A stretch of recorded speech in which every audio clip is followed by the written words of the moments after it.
আছে না? হুজুরদের আছে না? দুই আমরা করতে পারবো না।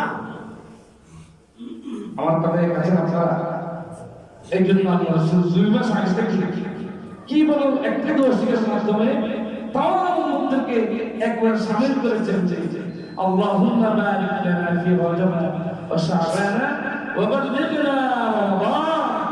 রমজানের কিরি পর্যন্ত আল্লাহ আমাকে হায়াত দাও, সুযোগ দাও, আমার উপর বরকত দাও, পরিবারের উপর বরকত দাও, যাতে করে আমি রমজান পেতে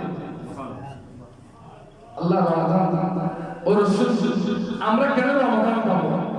রমজান পেয়ে আমাদের লাভ কি? নবীজি বলেন রমজান হচ্ছে উম্মতের জন্য। রমজান কার মাস? উম্মতের মাস। আমার উম্মতরা সারা বছর যা কিছু করেছে রমজানের কারিমে রোজা রাখার মধ্য দিয়ে সব গুনাহসমূহকে রমস করে দেবে, আগুন দিয়ে জ্বালিয়ে দেবে। বলুন সুবহানাল্লাহ। রমস শব্দ হচ্ছে আপনারা জানেন কেউ? জ্বালিয়ে ভস্মীভূত করে দেওয়া। ঠিক আছে, রমস শব্দ অর্থ কি? জ্বালিয়ে পুড়িয়ে ছাই করে দেওয়া, ধ্বংস করে দেওয়া, নষ্ট করে দেওয়া।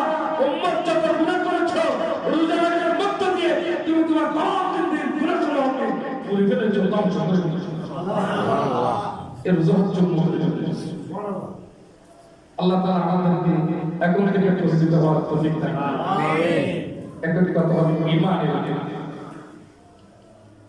এই বিষয়ে অনেক কথা আছে, সময় তো কম আমাদের জমার সময়, তো আজকে একটু জিকির করি লা ইলাহা ইল্লাল্লাহ লা ইলাহা